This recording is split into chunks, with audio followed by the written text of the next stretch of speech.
তবে আমরা তাকে বলেছিলাম যে জুলাই আগস্টের যে অভ্যুত্থান হয়েছে, হাজার হাজার মায়ের কোল সন্তান হারা হয়েছে, অনেক আমার উদীয়মান বাংলাদেশের ভবিষ্যৎ সন্তানগুলো চক্ষু হারিয়েছে, অনেকে পঙ্গুত্ব বরণ করেছে। এতগুলো ত্যাগের পরে আমরা এই দেশটাকে সুন্দর একটা দেশ হিসাবে আমরা পাব।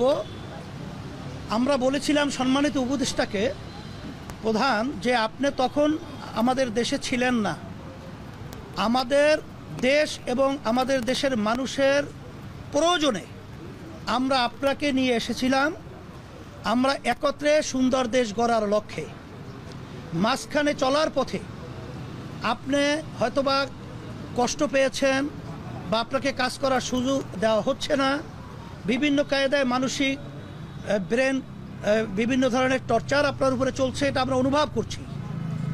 আমরা বলছি যে আমরা যদি যারা নাকি রাজপথে দেশ গড়ার যোদ্ধা রয়েছে, এখানে আমরা জিতলে একসঙ্গে জিতব, ঠকলেও একসঙ্গে ঠকব, কিন্তু মাঝ পথে আপনি রণভঙ্গ দেবেন আর মাঝপথের সমুদ্রে আপনি আমাদেরকে ফেলে চলে যাবেন, এটা হতে পারে না। এই ধরনের চিন্তা আপনার মাথায় যেন না আসে, এইটা আমরা আশ্বস্ত করেছি।